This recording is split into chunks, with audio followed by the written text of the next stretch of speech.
We are going to have a little more entertainment, so please put your eyeballs up in front. Put your hands together for Matt Jones, aka RST. Change the time. Change the time. Set the mind and air the breathing. Another day, another subject, another mind receiving. You see, a rhyme without a reason is like food without the seasoning. So before you begin to pick up your pens, make sure you give your rhyme a reason. You see, they call me RST, of the Rhyme and Reason Poetry Troupe. And the reason I rhyme from time to time about the run into women that say that good romantic brothers are somewhat hard to find. So I just like to get a little insight on what's in my heart and what's in my mind. And in time you will find that I am genuine, not that cat genuine. Let me tell you what I mean. Although I know you'll look mighty fine in jeans, whether it's Sergio, DoorDash, or dinner. I'm not that brother that's just trying to get up in them. You see, poetry lives in me because I love to do things romantically, and love and romance is on my mind almost all the time. So that's the reason me, RST, rhymes. How y'all doing tonight? Man, this is a lovely spot, lovely spot. About 10 minutes? Over that? Okay. All right. Okay. All right. I'm gonna do this first piece, winging off of a little bit of Harry and a little bit of that hit the road Jack. Harry had a part that said, when you're stuck in a bad relationship. Well, I was in a bad marriage for a while, and then I hit the road. I wasn't really Jack, but I hit the road on Matt, and I never went back. So with that being said, now that I'm happily divorced, I'm looking for a woman, not just any woman. You see, when you love me that night, sweetheart, and I went to my significant other, I took my perspective place on the couch, and I began to write. You see, the vibrations of your emotions were pulsating through my body, and the constant licking of your lips and the sway of your hips was sending out magnetic waves that had me listening so intensely till I was about to become deaf by temptation. And then when they called on me to kick my poetry and I got on stage and ignited, I saw all the way you got excited, and I swear I could feel your heart beating so hard till the ground beneath me began to shake. This earth felt like it was about to break. It felt like an earthquake that was about to have a Richter scale reading of 9. And girl, you were just that fine. And while you were sitting there by my side, I couldn't help but to constantly and continuously cut my eyes just to get a glimpse of you. Then after I grew tired of trying to focus through my peripheral vision, I made a complete turn until my eyes became glued directly on you. And I know you had got to been feeling my passion stares, but have no fear because all I had in my heart for you was care, and all I wanted you to do was share. And I swear the glare of your beauty rays was so bright to that night that even when I closed my eyes real tight, it still penetrated my eyelids, dilated my pupils until I found myself blinded by love. And you see, I hadn't even had a drink or anything that night. But I took one more look at you and I realized that you had created in me a new disease, and I have entitled it SMG, sexually motivated glaucoma.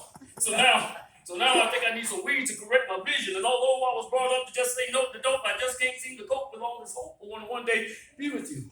And no one has ever told me about this. I couldn't get any higher than in bliss as I contemplated your kiss. And when you left me that night, sweetheart, you were greatly missed. You see, you had taken me out of my reality and placed me into this fantasy, so now somehow I felt like a clown being caught up in the misconcept of thinking that I love you, and I hardly even knew you. And the warmth of your touch is something I long for so much because word, I believe it can build a nice bird. So after I got through kicking my poetry, I came down, worked my way through the crowd, purposely rubbed up against you, and instantly you took away all of my chill muscles. It seems that you must have dropped just a pebble of your love into my bloodstream because it kept sending those ripples and waves to my heart. And I kept convincing myself that this has got to be that start. And then you flashed that beautiful smile. Then I knew it'd be worth my while to know you. I hadn't drank that night, but it seems like every time I saw you blinking, I was thinking that you was winking, that you was, were you winking at me? I really needed to know. Could you feel me? Because I was definitely feeling you. Yeah.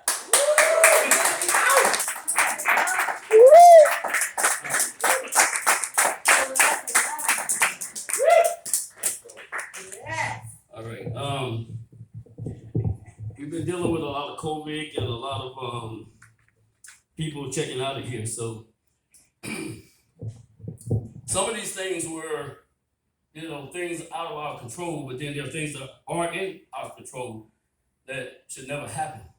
Well, I lost an aunt one time to the streets, drugs, and so I did this piece called "Lord, I Wish I Knew."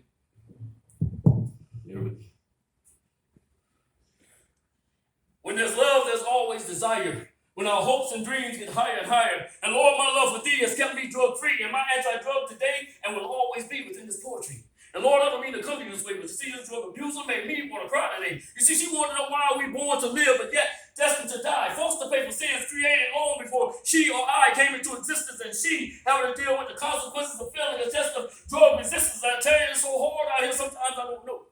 I don't know if I can go the distance. You see, someone has told her wrong that the problem is much too strong to deal with it alone, and offered her a means of escape, telling her drugs will help her escape her reality, live out her dreams and fantasies, but they elected to tell her that it will only be temporary. And now it's much too late, and her drug addiction has already sealed her fate. Now, Lord, I don't mean to come to you this way, but to see this drug abuser made me want to cry today, and I can't see these tears falling from my eyes because it was her choice. So I'm trying to make this point cry. I can't see the tears falling from my eyes because it was her choice. So I need to make this point cry.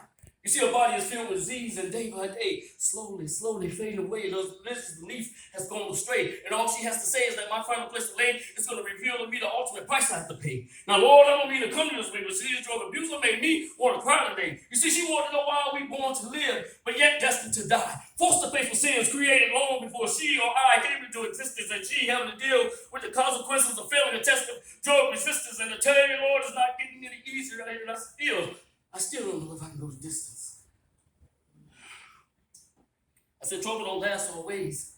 And you can live out many of your days, maybe not in the physical, but in the spiritual realm. But you got to keep believing and trusting Him. So, Auntie, the Lord did not give you HIV. And despite your mess, we're still here.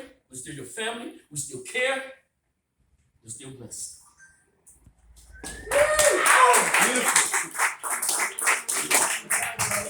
Absolutely.